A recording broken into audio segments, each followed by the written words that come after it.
Hey there guys, in today's video, while I'm already doing a generator test, this brings me to some questions that you guys have had and some ideas that I need to answer, and I need to set some things straight, and we're going to be talking about the generator. Right now I'm just doing a weekly test, but this reminds me that you guys have a lot of questions and suggestions and some things need to be made clear. So that's what we're going to be doing in today's video. So in pretty much every video I've been doing on my generator setup, whether it's a real power outage, a test, a monthly video, I always get the same questions and comments. And I support that. I'm very happy that I have viewers that will engage like that and will actually leave comments. That is an awesome thing. That's just as important of people watching as people actually engaging. It means a lot. So I appreciate those comments.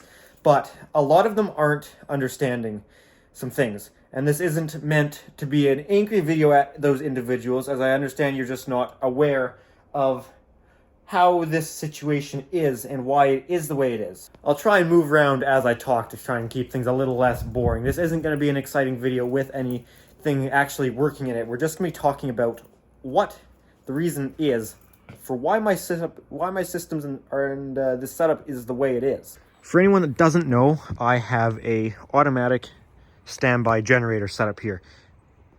This is a 8,000 starting watt, 6,500 running watt generator at 240 volt. That running wattage gives you an ampacity of 27 amps, which this entire garage building, believe it or not, is currently only fed with 30 amps coming from the main house. So 27 amps is only 3 amps shy, which is completely sufficient, as that is the running watts. The 8,000 watts can be sustained for up to 30 minutes at a time. So that is plenty for this building. Our primary heat source is a heat pump, and then we have an extra 6 amps of electric resistive heat, which that is our supplementary heat source. You're supposed to have a supplementary heat source, at least where I am in Canada, in case your primary fails. That's in the form of that resistive heater. That is an extra 6 amps. I believe the heat pump is rated at like 9 amps max. And then we're all LED lighting, and then the biggest load is a hot water tank. Anyways, long story short, I think this garage is perfectly fine with 30 amps from the generator, 30 amps from the house. We have an automatic transfer switch in here, rated at 50 amps. Here's this transfer switch, automatic, rated at 50 amps, fully electronically and physically interlocked. Feed the 100 amp rated panel. That's this setup out here. It powers this building. This transfer switch has 2 power sources. We have a utility primary power source and a secondary generator power source, and then the output. And the transfer switch just switches between sources depending on what's available. So in a power outage, primary power source goes down. After 10 seconds, generator source becomes available. It will transfer over the load, basically like a switch. It'll just transfer it to that, versus transferring it back to utility when your utility voltage comes back. It's kind of like actually like a 3-way switch. If anyone knows how a 3-way switch works, you have your 2 travelers and your common. Now that common can either be your power in or your power out. 3-ways are actually very simple, and that's kind of how this is. You got 2 travelers, you can think of them as, where your output stays the same and it's just switching between those 2 options but never ever connecting them, because that's why these are so important, is to never connect them, to make sure you don't backfeed and to make sure you don't combine 2 unsynchronized sources at your transfer switch point, because something is going to blow up like crazy, whether it's the generator or overcurrent protection. It's not going to be a good day. So that's the situation out here. Now, what is wrong with that situation? Well, absolutely nothing. But I've had a lot of comments saying, why isn't the house on generator power? And that's where I don't think people realize it's not quite as simple as just plugging in a circuit to a panel. There's a lot involved with a generator. You've already seen what's required for this setup, where we have a transfer switch that is switching between 2 sources to power this panel.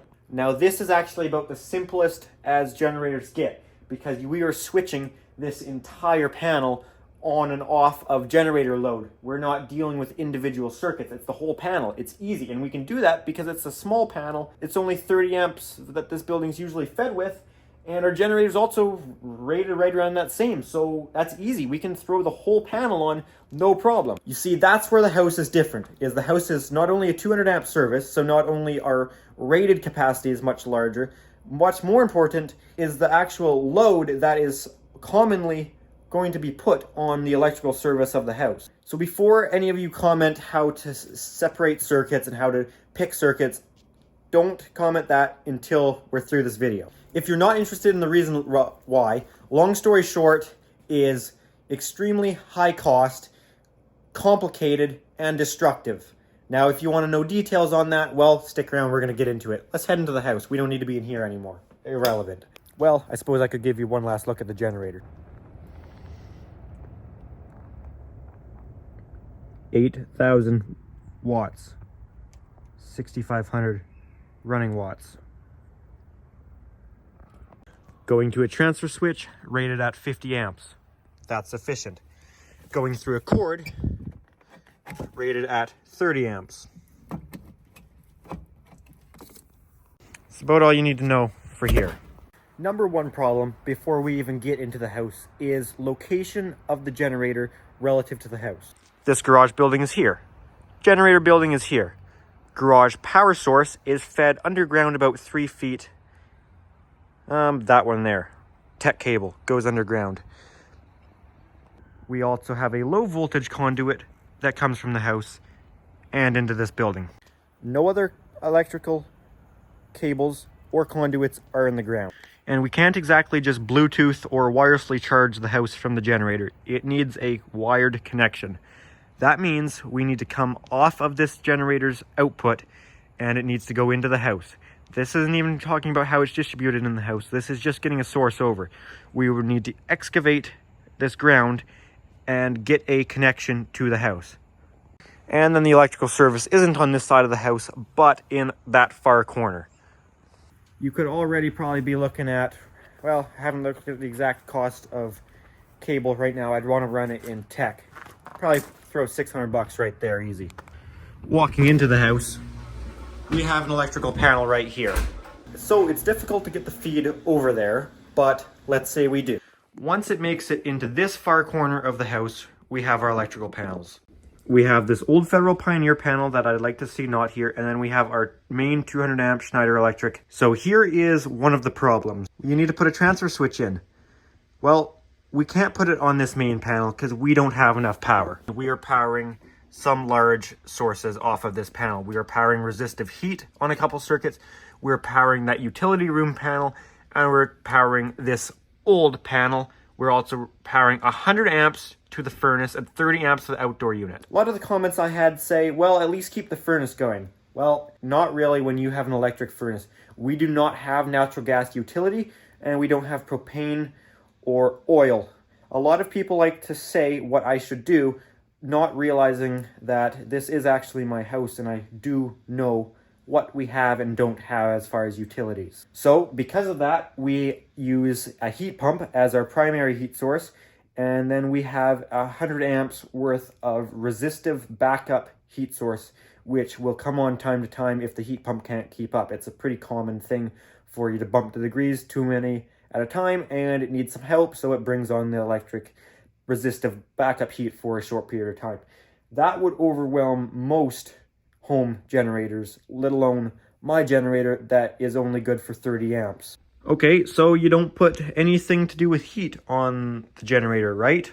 Well, there's another problem. I have panels in different locations of the house. Now, the most practical way this could be done would be to bring all that cable around the house into an automatic transfer switch and make a separate emergency panel. Have just the very essentials such as lighting and, well, probably just about that. And that's about it, because I wouldn't even want to have freezers or fridges on it because that is an extra load that I don't know if we can handle. So let's say we did that. We have a automatic transfer switch here. So you're going to have to give that automatic transfer switch a normal utility feed from our main panel and the generator feed, which has to go all the way back. And then our output is going to go to our generator panel. Great, so we put our essential lighting circuits on that panel. Well, two problems there. Number one, this house was built in 1976 and there are plenty of shared circuits where we have lighting and receptacles on the same circuit. So we don't want receptacles just on our generator circuit because we are already stretched as far as how much power we have there We cannot have receptacles where a large load could be plugged into and not knowingly overload the generator and trip it out, and then you're back in the dark. Another problem is, well, if you're gonna put lighting on it, this panel feeds plenty of lighting too, and this panel is nowhere near the other panel, and it is flush into a drywalled wall. I apologize for the washing machine that's running, but that is another constraint, is you'd have to take these circuits out of this panel, pull them apart, and then somehow run them down the outside of this house. This panel, its feed, is this cable coming in right here in this conduit, because it comes up the house over here and goes along the whole outside, around and into the side to the main panel. So basically that's the issue with that, is you'd have to rip circuits out of there and extend them all the way around the house. Not only it'd be costly, but damaging. You'd have to rip open the wall, take circuits out of that panel, and then extend them into your emergency panel. And I already mentioned the mess of combined circuits, where I wouldn't feel comfortable having receptacles all over the place. Some are going to be powered because those lighting circuits are shared. So I think that pretty well answers all of the questions. If any haven't been answered, you can leave them, but chances are I've thought about them in my head. You have to understand, this is the home I live in and have been living in for years. I know what we have for utilities, and I know how the building's wired. I also know what my generator is capable of and what it isn't, and I know that this house being added to that generator would not only be close, if not overloading it. That is assuming that we do everything the way I've just talked about and separate circuits, and you'd have to go around, re-pull circuits from certain panels over here, find existing circuits, maybe try and isolate them. You'd be tearing everything apart. You would be making a huge mess. And for what would you be doing that for? Really just your convenience at the end of the day. Our life safety components of the house, being your fire alarm system, has battery backup. This will go for days. This will keep running. We also do have battery backup emergency lighting. Won't go for days, but it will go for hours. All of the corridors and main areas have it.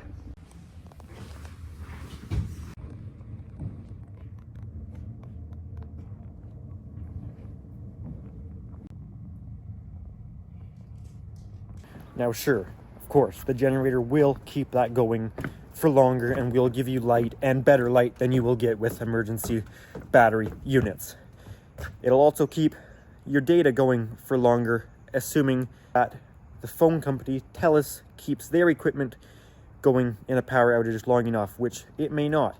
That UPS behind the TV keeping the data going is only as good as the fiber connection that our communication provider TELUS gives us. And they need power to keep their equipment going as well, and they can only keep their backup systems running for so long on the distribution side of that too, which I do have a UPS in the house to keep the data going, and I do have emergency lighting, and the fire alarm has battery backup. So let's do a recap on why this generator doesn't power the house. I could simply say it's impractical, which that would be true. Let's take a deeper dive into that there.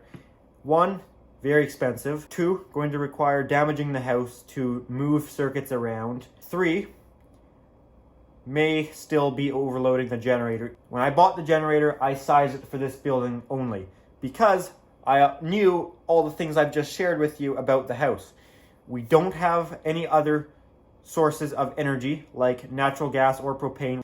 Even if you're running a heat pump, that is still a large electric load compared to what it would be if you were just running a blower fan for a gas furnace. And this isn't meant to be a negative thing, but this is my house. I know how it's set up. I know what we are provided with. And I am telling you, from a person that would also love to have infinite backup sources, it's not practical, or really practically possible, I should say, for this building. Now, could you have a separate generator for the house? Sure. If that was the route we would have gone, I wouldn't have bothered with this generator for this building, as this building's powered by the house anyways. If you really wanted to, you'd need to get a big generator for that house. I haven't done an actual load calculation on the building, but I would want a pretty big generator. I think I'd want around probably wouldn't want any less than 130, 140 amps of backup power. Let's think about all the electrical loads on the property. We have 2 electric ranges. We have 2 electric hot water tanks, that's including this building. We have an electric clothes dryer. We have a fully electric heat source, so electric heat pump and electric backup heat, as well as plenty of baseboard and fan forced heaters. We also are left with a 1976 house with shared circuits, so you're going to end up with receptacles on all of that afterwards, which who knows what might want to be ran. So we need a big generator. And the thing is look at generator prices and then look at diesel generator prices, because they don't make a gasoline generator that's going to be big enough. It's going to have to be diesel. We don't have natural gas and we don't have propane. That leaves gasoline and diesel. I guess there's also things like hydrogen and all these other sorts of fuel sources, but being realistic and practical here, jokes aside, we're left with gasoline and diesel from my understanding, which they don't make gasoline generators that large from what I've seen. So we're looking at diesel. And here's the price of a similar sized natural gas generator. And then here's the cost of a similar sized diesel generator. I looked and it would probably be around, I think, $22,000 minimum for the full setup. And for our maybe I'd say between 4 and maybe 10 hours a year without power, it really can vary. I can't justify, and especially me as a 17-year-old, gonna pay that for my whole family. I'm sorry, guys, it ain't happening. I hope that clears up some of it, and I hope you can understand the position I'm in and understand what I'm working with here. And I'm sure the more mature and the more knowledgeable viewers will definitely understand how much these limitations play as far as why we don't have an emergency generator, or why I should say this emergency generator doesn't power the house. But if there's any companies out there that want to sponsor me to install a generator, sure. Oh, right, I haven't even talked about that. We're messing with the main service of the house at that point, because with how messed up everything is, I just want to power the whole building. Just keep it simple. Just keep everything going. Everything's mismatched anyways. We have different panels. The only practical way to really do it without damaging things is just power the whole service. Which at that point you need a utility disconnect. I can't go pull the meter. Sure, I've been told some stories of how you can... I don't need to share that information. With doing it non-illegally, I would need definitely a permit at that point, because that's going to get the power company involved, which they may want to see a permit. I'm not exactly sure what they'd want. I haven't done a lot of experience with residential dealing with power companies, but they need to pull the meter so you can get a transfer switch in there, and it would be an expensive project. And I guess the last final suggestion that I had from somebody was just run one 15 amp circuit into that building, which that's the most practical, where I could put some receptacles on it, maybe like one receptacle, and mark it clearly, because that I know where it's going to be and exactly what it's going to be doing, because I can mark it generator. I don't want to do that either. That still doesn't solve the excavating the ground to get a circuit into the house. That opens up another can of worms of now we have 2 different sources in the house. And it's not just 2 different sources in a transfer switch where it's obvious. We have 2 different circuits in this house, which to that person not knowing what they're working on, you wouldn't tell. And that generator circuit wouldn't be live when the generator's not running, so somebody could easily splice that together. And then when the generator starts, things are going to go bad. You're going to have 2 unsynchronized sources working against each other, and it isn't a kind fight. It usually is quite violent. Maybe if it was commercial, it'd be different, but in residential, it's definitely a lot less suspected that there's going to be generator sources just in the ceiling of a house.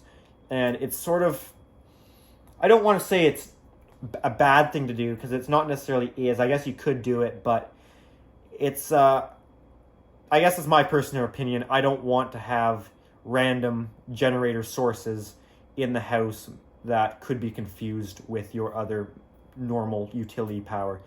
Anyways, guys, that's it for this video. Sorry it was boring, not one of my fun videos. Just wanted to clear this up because I've had so many comments on it. So anyways, guys, that's going to be it for this one. If you enjoyed it, thumbs up. Probably didn't, though. So any comments, questions, feel free to leave those down in the comment section. And if you do enjoy my channel, make sure to subscribe. And if you are interested, I do have an Instagram account at Pickle700 for bonus content posted earlier than you see it on YouTube, extras, that sort of stuff. Alrighty, guys, thanks for watching.